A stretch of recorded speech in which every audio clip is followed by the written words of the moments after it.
മുത്തണികളെ നമസ്കാരം. കുറേ ആയി മീൻ പിടിക്കാൻ പോകാത്തത്. അങ്ങനെ ഇന്ന് മീൻ പിടിക്കാൻ പോയാലോ എന്ന് വിചാരിച്ച് CM പോയിട്ട് കുറച്ച് ചെമ്മീൻ വാങ്ങിയിട്ട് കുറച്ച് നല്ലോണം അങ്ങനെ മീൻ കിട്ടിയും ചെമ്മീൻ കറിയൊക്കെ എന്ന് വിചാരിച്ചിട്ട് അങ്ങനെ ഒരു ഷവർമയും വാങ്ങി കഴിച്ചുകൊണ്ട് നേരെ വിട്ട് നമ്മൾ അൽസോറ കിടപ്പുറത്തേക്ക്, അജ്മാൻ കിടപ്പുറം. അങ്ങനെ നമ്മളെ ലൊക്കേഷനിലേക്ക് എത്തിയിട്ടാ. ഒരുപാട് ആൾക്കാരവിടെ മീൻ പിടിക്കുന്നുണ്ട് കേട്ടോ. നമ്മൾ അജ്മാൻ പോർട്ടില്ല, പോർട്ടിന് നേരെ ഓപ്പോസിറ്റ് സൈഡാണ്. അപ്പോൾ എന്ന് വെച്ചാൽ വൈകുന്നേരം ആയതുകൊണ്ട് നല്ല കാലാവസ്ഥയായിരുന്നു കേട്ടോ. വലിയ ചൂടൊന്നും ഉണ്ടായിട്ടാ, നല്ല അടിപൊളി കാലാവസ്ഥയായിരുന്നു.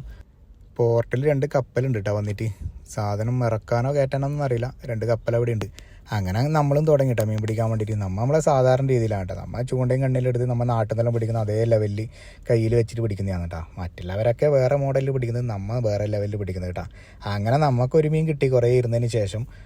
ഈ സ്ഥലത്ത് വന്നാൽ നമുക്ക് സ്ഥിരമായിട്ട് കിട്ടുന്ന ഒരു സാധനമാണ് കേട്ടോ ഇത്. നമുക്കൊരു നാട്ടിലെല്ലാം പുള്ളിച്ചമ്പലില്ലേ, ആ ഒരു ലെവലിൽ സാധനം ഇത് കിട്ടുന്നത്. അങ്ങനെ മീൻ കിട്ടി അറിഞ്ഞാട് നമ്മളെ പൂച്ച സാർ അടുത്തേക്ക് എത്തിയിട്ടാ. പക്ഷെ നമുക്കാകെ ഒന്നേ കിട്ടിയിരിപ്പാന്ന് വിചാരിച്ചിട്ട് ഓന് കൊടുക്കൂലെന്ന് അറിഞ്ഞുകൊണ്ടോന്ന് അറിയില്ല, അവൻ തിരിച്ചു പോയിട്ടാ.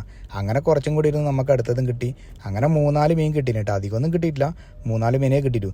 പിന്നെ വെച്ച് കഴിഞ്ഞാൽ നമ്മൾ ചെമ്മീൻ നല്ലോണം വാങ്ങിച്ചിട്ടാ. മീൻ കിട്ടിയിട്ടാന്നുണ്ടെങ്കിൽ ചെമ്മീനെങ്കിലും കറി വെക്കാന്നില്ല, ആ ഒരു ലെവലിലായിരുന്നു ഉണ്ടായത് കേട്ടാ. അങ്ങനെ നമുക്ക് കിട്ടിയ മീനും കൂടെ നേരെ റൂമിലേക്ക് പോയി. ഇതൊക്കെയാണ് കേട്ടോ നമുക്ക് കിട്ടിയ മീനുകൾ.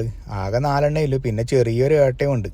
ബാക്കി പിന്നെ നമ്മൾ കൊണ്ടുപോയ ചെമ്മീനാണ് കേട്ടോ. ചെമ്മീൻ എന്തായാലും നല്ലോണം വാങ്ങലുണ്ട് എപ്പോൾ പോകുമ്പോൾ. എന്താ വെച്ചാൽ മീൻ കുറവാണ് കിട്ടില്ല, അതുകൊണ്ട് ചെമ്മീനും കൂട്ടി കറി വെക്കാലൊന്നുമില്ല ലെവലിലായിരുന്നു കാര്യങ്ങൾ. അങ്ങനെയാണ് കേട്ടോ. അപ്പം എന്ന് വെച്ചാൽ മീനെല്ലാം നമ്മൾ വൃത്തിയാക്കാൻ തുടങ്ങി, എല്ലാം ക്ലീൻ ആക്കണം, നല്ല അടിപൊളിയായിട്ട് എല്ലാം ക്ലീൻ ആക്കി എടുത്ത്. അപ്പം കിട്ടിയ ചെമ്മീൻ ഉണ്ടല്ലോ, അപ്പം മറ്റേ ആ ചെമ്മീൻ നല്ല പോലെ വൃത്തിയാക്കി എടുത്തിട്ടാ. അപ്പോൾ ഈ ചെമ്മീൻ്റെ മുകളിൽ ഇങ്ങനെ ചളി ഉണ്ടാവും, അത് കളയണില്ല, വയറുവേദന എടുക്കും.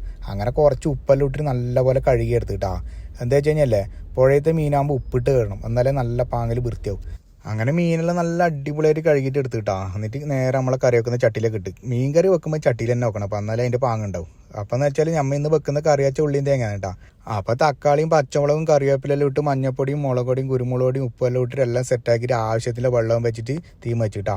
എന്നിട്ട് ഏകദേശം നല്ല അടിപൊളിയായിട്ട് തിളച്ചിട്ട് ആകുമ്പോൾ നമ്മൾ ഉള്ളിയും തേങ്ങ ഹൈലൈറ്റ് സാധനമായിട്ട് തേങ്ങയും വെളുത്തുള്ളിയും ചാച്ചിട്ടിടല് കേട്ടാ. എന്നിട്ട് ഒന്ന് മിക്സ് ആക്കിയിട്ട് ഒരു 2 മിനിറ്റ് വെച്ച് നമ്മൾ കറി റെഡിയായി. ഉള്ളിയും തേങ്ങ കറിയപ്പോൾ ഏറ്റവും അടിപൊളി സാധനം എന്ന് പറഞ്ഞാൽ നമ്മളെ പൊങ്ങിച്ചാണ് കേട്ടോ. അപ്പോൾ പൊങ്ങിച്ച് എങ്ങനെ ഉണ്ടാക്കലെന്നുള്ളതും ഉള്ളിയും തേങ്ങ കറി എങ്ങനെ ഉണ്ടാക്കുന്നില്ലതും എൻ്റെ മുമ്പത്തെ വീഡിയോയിലെല്ലാം ഉണ്ട് കേട്ടോ. അപ്പോൾ അത് നോക്കിയാൽ മതി, നിങ്ങൾക്ക് താല്പര്യം ഉണ്ടെങ്കിൽ നോക്കിക്കോ, അത് കാണാൻ പറ്റും കേട്ടോ എങ്ങനെ ഉണ്ടാക്കുന്നില്ലത്. നല്ല അടിപൊളി പൊങ്ങിച്ചും പുഴമീൻ ഉള്ളിയും തേങ്ങ ഇട്ട് വെച്ച കറി നല്ല ചൂടോടെ തിന്നുമുടല. എൻ്റെ മോനെ എന്ത് പാങ്ങെന്നറിയോ. അപ്പോൾ പിന്നെ വീഡിയോ കാണുന്നവരിലൊന്ന് സബ്സ്ക്രൈബും കൂടെ ചെയ്തിട്ടുണ്ടെങ്കിലേ എനക്കൊരു പാങ്ങായിട്ടായിരുന്നു. എന്നാൽ പിന്നെ നോക്കി കണ്ടും ചെയ്യെല്ലാം പറയണക്കന്നെ.